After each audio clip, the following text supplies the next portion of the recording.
Hindi mo pinipili ang layunin mo sa buhay, ito ay natutuklasan.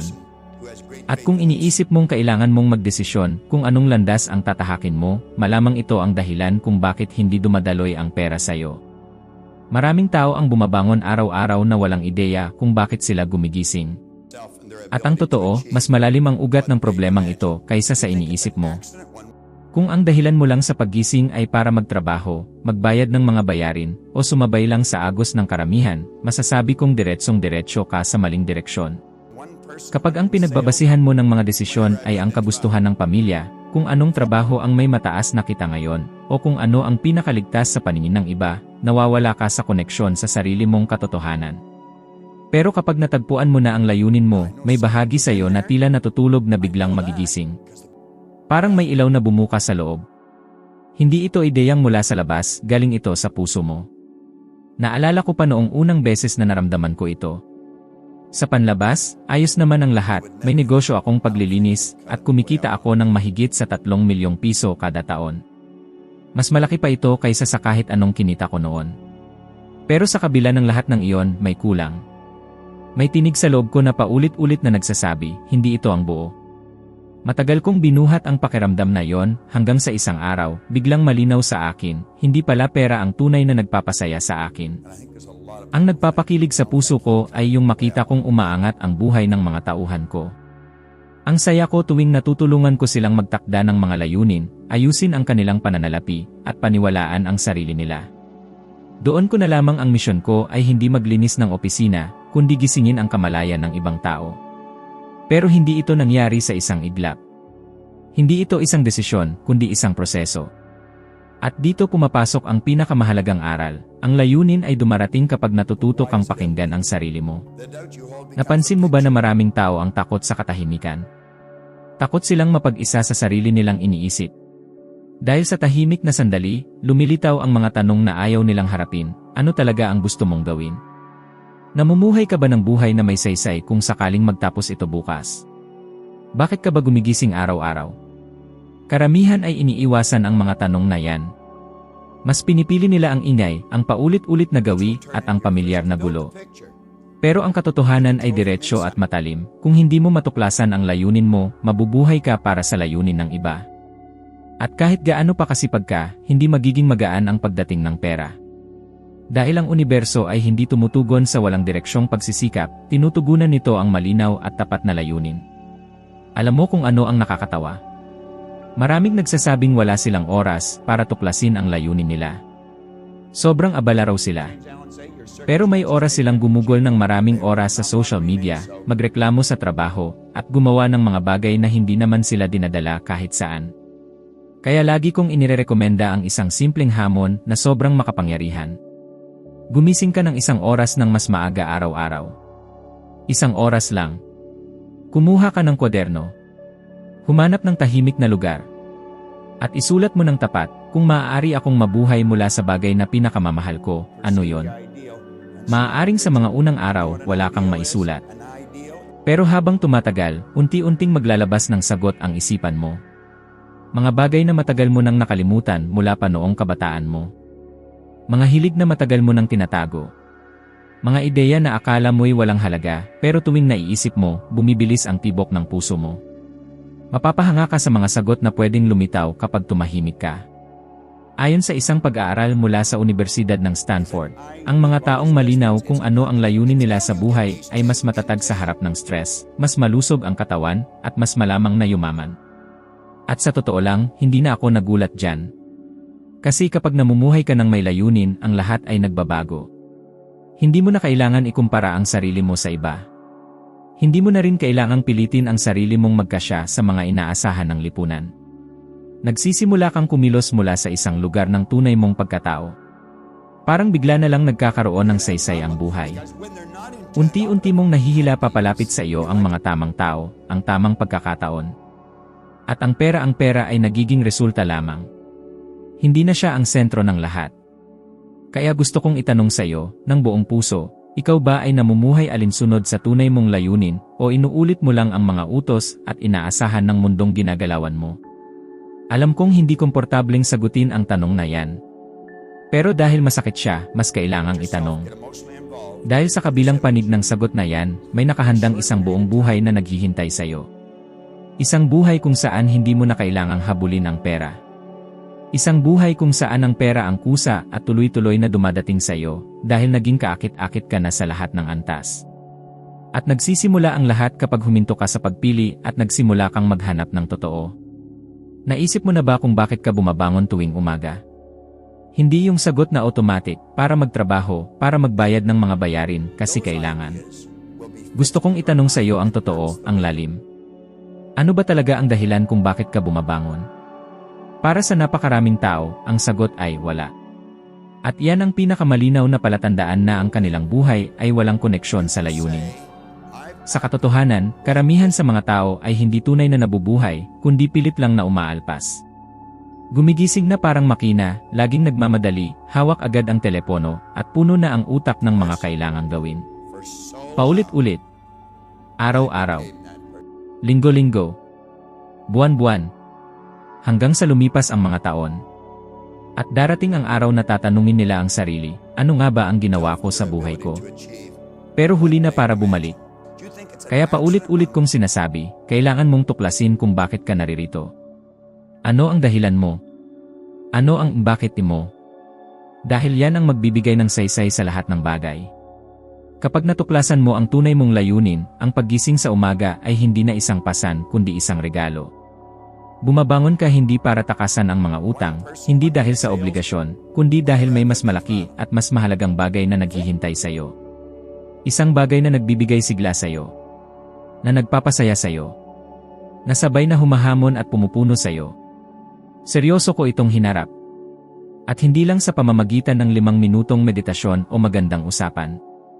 Nagpunta talaga ako sa isang rancho sa Clear Lake Oaks, sa California. 3 araw.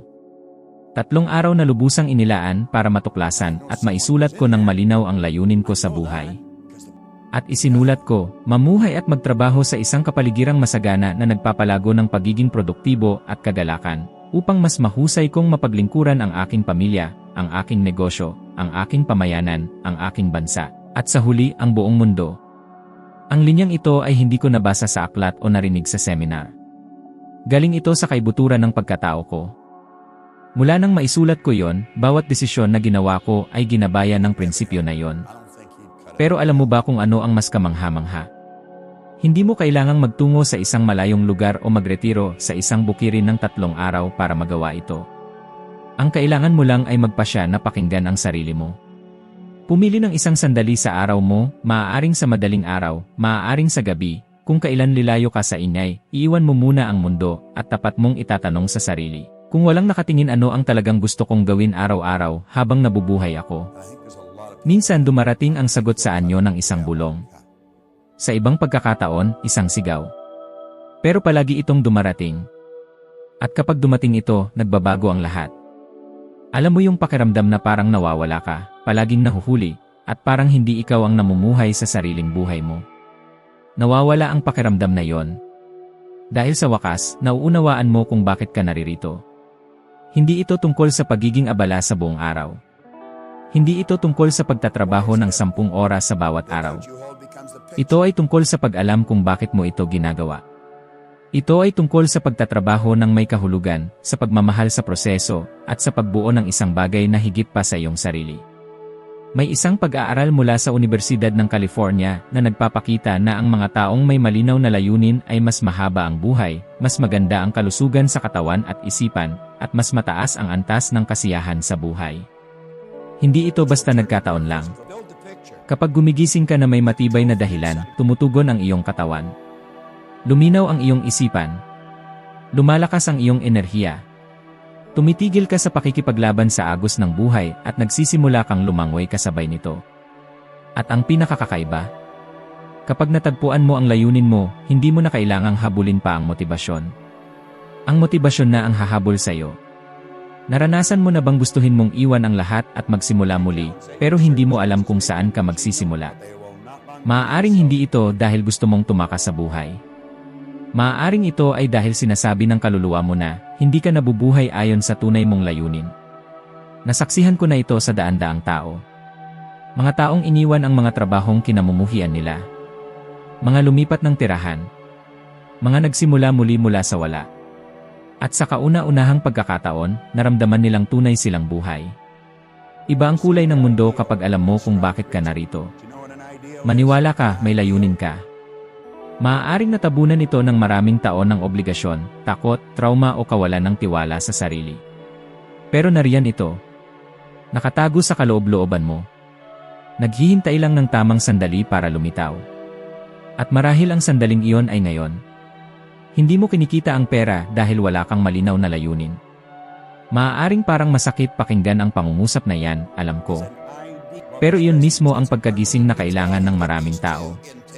Karamihan ay iniisip na wala silang pera dahil kulang sila sa oportunidad, oras, edukasyon, o kahit swerte. Pero hindi iyon ang totoong dahilan. Ang tunay na kulang ay malinaw na direksyon. Kalinawan kung sino ka, ano ang gusto mo, at bakit mo ginagawa ang mga ginagawa mo. Kapag hindi mo alam kung bakit ka bumabangon tuwing umaga, hindi rin alam ng universo kung ano ang dapat niyang ipagkaloob sa iyo. Ganoon lang kasimple. Alam mo yung pakiramdam na parang palagi kang may hinahabol pero hindi mo ito maabot. Yung walang tigil na pakiramdam ng pagod at pagpupunyagi, pero parang hindi sapat kailanman. Nangyayari ito dahil gumagalaw ka ng walang matibay na pundasyon. Ang tunay na kayamanan, yaong totoo, matatag at sagana, ay hindi dumarating sa mga taong nawawala sa sarili nilang landas. Ako mismo ang naging patunay niyan. Dumating ang panahon na kumikita ako ng malaking halaga mula sa negosyo ko sa paglilinis. Ngunit kahit na nakakagulat, hindi ko naramdaman ang kabuuang kasiyahan. Para bang panalo ako sa isang laro na hindi ko naman gustong laruin. Noon ko lang naunawaan na ang tunay kong layunin ay magturo, magbigay inspirasyon at pukawin ang kakayahan ng ibang tao, at doon nagsimulang dumaloy ang pera. Hindi na siya naging layunin kundi naging resulta. Maraming tao ang naliligaw sa ganitong aspeto. Nababaliw sila sa paghahanap ng mga pamamaraan para kumita, mga estratehiya at daan na madalian, at sa prosesong iyon, nakakalimutan nilang ang lahat ay nagsisimula mula sa loob. Hindi dulo ang pera. Isa lamang itong salamin. Ipinapakita nito kung gaano ka kaliwanag sa iyong isipan, kung gaano ka nakaayon sa tunay mong misyon dito sa mundo. Ilan sa kakilala mo ang nagtatrabaho ng higit sa 8 oras bawat araw, binubuhos ang lahat ng lakas, pero palaging kapos, palaging may utang. Ngayon isipin mo naman, gaano karami ang tila naglalaro lamang sa buhay, magaan sa kilos, at gayunpaman, patuloy na umaangat at umaasenso. Ang kaibahan ay wala sa dami ng trabahong ginagawa. Nasa layunin sa likod ng bawat kilos. Nasa enerhiyang ibinubuga nila. At ang enerhiyang ito ay nagmumula sa layunin. Nagbuo ako ng isang lingguhang online na grupo ng kaalaman dahil napansin kong napakaraming tao ang gustong matuto, gustong makinig, gustong gisingin ang natutulog nilang damdamin. At mula sa pagtanggap ko sa tawag na yon, isinilang ang isang ideya. Isang ideyang nakaayon sa misyon ko. Isang ideyang nagdulot ng pagbabago. Naghatid ng pagyabong. Nagbigay ng yaman. Kapag namumuhay ka na may malinaw na layunin, nagiging parang magneto ka. Hindi mo na kailangang habulin ang pera, kusa na itong lalapit sa iyo. Dahil meron ka ng tunay na mayaalok. Isang bagay na galing sa puso, hindi mula sa pangangailangan. At kapag nangyari na ito, pati ang pagod ay nagbabago. Maaaring mas marami kang ginagawa, pero hindi mo ramdam ang bigat. Alam mo kung bakit? Dahil ang layunin ay ang pinakamakapangyarihang gasolina na mayroon. Gusto mong patunayan ito? Tignan mo ang mga taong nag-iwan ng malaking baka sa mundo at yumaman sa proseso. Si Steve Jobs, hindi siya naghangad lang kumita gamit ang teknolohiya. Gusto niyang baguhin ang mundo gamit ang malikhaing ideya at pagiging simple. Si Elon Musk, hindi siya nagsimula para lang magbenta ng sasakyan. Ang misyon niya ay baguhin ang sistema ng transportasyon at iangat ang kinabukasan ng daigdig. Yumaman ba sila? Pero dahil malinaw sa kanila ang tungkulin nila sa mundong ito.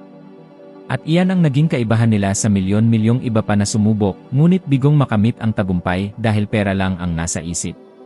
Ngayon, balikan mo ang kabilang panig. Mga taong matatalino, may talento, may pinag-aralan, may husay, pero laging kulang, palaging tila bitin, at nakakulong sa trabahong hindi nila mahal.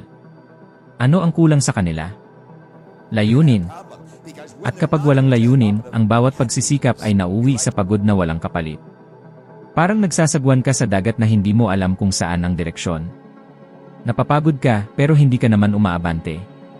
At ito ay pinatutunayan na rin ng agham. Isang pananaliksik na inilathala sa Journal of Psychological Science ang nagpapatunay na ang mga taong may malinaw na layunin sa buhay ay karaniwang may mas mataas na antas ng kita at kasiyahan sa sarili. Sila'y mas matalino sa pagdedesisyon, mahusay sa pagtitipid, at mas disiplinado. Sapagkat hindi lang sila basta-basta tumutugon sa mga pangyayari sa mundo, sila ay aktibong lumilikha ng isang bagay. At ang pundasyon ng paglikhang iyon ay nagsisimula sa isang tanong, ano ang bagay na labis mong mahal gawin, na kahit walang kapalit ay gagawin mo pa rin ito ng buong puso at sa pinakamagaling mong paraan? Maaaring hindi mo pabatid ng malinaw ang sagot sa tanong na ito. Ayos lang iyon. Ngunit unawain mo, ang sagot ay nasa kalooban mo. At habang hindi mo pa ito nadidiskubre, ang anumang halaga ng pera na dumating sa iyo ay magiging panandalian, kulang, o labis ang hirap para makamit. Kapag natagpuan mo ang iyong layunin, ang pera ang siyang lalapit sa iyo. Sapagkat sa puntong iyon, hindi ka na isa lamang sa karamihan, ikaw ay nagiging isang taong tiyak kung bakit siya narito. Kapag ginagawa mo lamang ang ginagawa ng lahat, maaaring ikaw ay lumalakad palayo sa iyong tunay na daan. At marahil iyan ang dahilan kung bakit tila wala pa ring pagbabago sa iyong buhay, kahit gaano pa ang iyong pagsisikap. Ang buong lipunan ay isinasaayos upang lumikha ng mga kopya. Ang paaralan, ang sistema, ang kalakalan, lahat sila ay nagtutulak sa iyo na sundin ang isang tiyak na landas, mag-aral, maghanap ng trabaho, magtrabaho hanggang sa pagreretiro, at ulitin ang siklo. Ngunit walang nagtatanong kung ang landas bang iyon ay para talaga sa iyo. Walang nagtuturo na huminto muna at pag-isipan, totoo bang ito ay para sa akin? O ginagawa ko lang ito kasi ito ang ginagawa ng lahat? At hindi ko ito sinasabi bilang haka-haka lamang, kundi batay sa karanasang paulit-ulit kong nasaksihan, kabilang na rin ang sarili kong karanasan. Sa simula ng aking landasin, habang ako'y nagtatrabaho pa sa paglilinis, ang buhay ko ay tila matatag sa paningin ng iba. Kumikita ako ng salapi, may negosyo ako. Ngunit sa loob ko, may mali. Para bang sinusunod ko ang isang kwentong hindi ako ang sumulat. Naramdaman ko lamang ito nang magsimula akong magtanong, bakit ko ba ginagawa ang mga ginagawa ko? Hindi agad dumating ang sagot, ngunit ang katanungan ay nagsimulang gumulo sa akin. Unti-unti nitong binuwag ang pekeng pakiramdam ng katiyakan. At ang pagkabalisa na iyon ang nagtulak sa akin. Sapagkat ang hindi mapakaling pakiramdam ay malinaw na palatandaan na ikaw ay nabubuhay sa labas ng iyong layunin. Doon karaniwang natitigilan ang marami. Dahil ang pag-alis sa otomatikong sistema ay nangangailangan ng tapang. Kinakailangan mong lumangoy sa kabaligtaran ng agos. Kailangan mong gumawa ng mga pasyang maaaring hindi maintindihan ng iba, pero batid mong ito ay para sa iyo. Naalala ko ang isang kwento na tumatak sa akin ng malalim. Ilang taon na ang nakalilipas, nagsimula ang aking anak na babae sa pagtatrabaho sa isang kumpanya sa larangan ng teknolohiya. Labis ang kanyang kasiyahan at sigla. Isang araw, nag-uwi siya ng isang panloob na newsletter ng kumpanya, parang isang maliit na pahayagan. At nabasa ko ang pangalan ng patnugot ng publikasyon, Bessie Tamaris. Pamilyar ang apelyidong iyon sa akin. Hiniling ko sa kanya na itanong kung ang ama ni Bessie ay si Marinus Tamaris. Makalipas ang ilang araw, bumalik siya na tila nagulat, "Tay, hindi ka maniniwala." Siya nga. Si Marinus ay isang dayuhan na nakilala ko noong nililinis pa niya ang mga opisina at ang bayad sa kanya noon ay humigit kumulang 12 piso kada oras. Hindi siya marunong magmaneho at hirap magsalita ng Ingles. Ngunit naniwala ako sa kanya. Itinuro ko sa kanya kung paano magmaneho at tinulungan ko siyang magsimula ng sariling negosyo. Makalipas ang ilang taon, siya na ang may-ari ng maraming kumpanya, may kaya sa buhay at iginagalang ng marami. Pero ang pinakakahanga-hanga ay natuklasan niya kung ano talaga ang nais niyang marating sa buhay. At nagsimula ang lahat nang tumigil siya sa pagdodomina ng mga yapak ng iba at piniling simulan ang sarili niyang landas. Kapag ginagawa mo ang isang bagay na tunay mong minamahal, humihinto ka sa pagtitiis lang para mabuhay at nagsisimula kang lumikha. Hindi mo na sinusunod ang agos ng mundo, kundi ikaw na mismo ang bumubuo ng sariling ritmo. Napakalakas ng epekto nito, binabago nito ang iyong enerhiya, ang paraan ng iyong pagharap sa mundo, at sa huli, ang mga resulta sa iyong buhay. Ngayon, tandaan mo ito, kapag sinubukan mong yakapin ang lahat ng sabay-sabay, tiyak na maliligaw ka. Mapapagod ka, mawawala sa direksyon, at malulunod sa kalituhan. Kaya kapag nagsimula ng dumaloy ang napakaraming ideya, at siguradong mangyayari ito kapag naayon ka na sa layunin ng iyong pagkatao, mahalagang ilagay mo ang lahat ng ito sa papel. Isaayos mo ang mga ito. Tukuyin ang pinakamahalaga. At pumili ng iisa, yung unang hakbang na magpapaandar sa iyo. Madalas kong sinasabi na ang isang layunin ay tila piraso ng mas malawak mong misyon na isinasa buhay mo. Isa itong bahagi ng pangitain mong nagiging totoo. Hindi mo kailangang baguhin ang buong mundo sa isang iglap. Kailangan mo lang gawin ang unang hakbang palabas sa paulit-ulit na siklo na nagdala sa iyo sa puntong ito. Kung sa ngayon ay nabubuhay ka sa isang kalagayang hindi nagbibigay sigla sa iyo, nauunawaan ko. Ngunit alam ko rin na hindi ito panghabang buhay. May kakayahan kang baguhin ang direksyon ng iyong buhay. Maaari kang lumikha ng panibagong daan. Subalit walang magbabago hanggat ginagawa mo pa rin ang parehong ginagawa ng karamihan, umaasa ng resulta na tanging ang mga taong may tapang mamuhay ng may layunin lamang ang nakakamtan. Hindi kailangan ng mundo ng mas maraming taong naka-autopilot. Kailangan ka ng mundo ang tunay na ikaw. At tanging ikaw lang ang makapagbibigay ng pahintulot na yan sa sarili mo. Ang tanong, magpapatuloy ka bang kopyahin ang kwento ng iba, o sisimulan mo na bang likhain ang sarili mong istorya? Dahil ang pagbabagong matagal mo nang hinahanap nagsisimula sa sandaling magpasya kang itigil ang pag-uulit. At simulang mabuhay ng may layunin. Hindi ka isinilang upang ulitin lamang ang ginagawa ng lahat. May natatangi kang misyon. At kapag natuklasan mo kung ano ito, lahat ng aspeto ng buhay mo ay unti-unting umaayon, ang iyong enerhiya, ang iyong atensyon, ang iyong kasaganaan, ang iyong kapayapaan. Walang bagay sa labas ang makakatighaw sa kakulangan sa kalooban, kung hindi ka nakaugnay sa kung anong nagpapasiklab ng damdamin mo mula sa loob. Ngayon, kung may kabuluhan sa iyo ang mensaheng ito, ang susunod na video na lumilitaw sa screen ay magdadala pa sa iyo ng mas malalim sa paglalakbay na ito. Doon, akyat tayo ng panibagong antas sa iyong paglago, at lalabas kang 1% na mas mabuti kaysa noong pumasok ka. At ang 1% iyan, kapag pinagsama-sama araw-araw, ay may kapangyarihang magbago ng buong buhay. Maraming salamat sa pagsama mo sa akin ngayon. Hinihintay kita sa susunod nating video. Magkasama tayong lalakad sa paglalakbay na ito.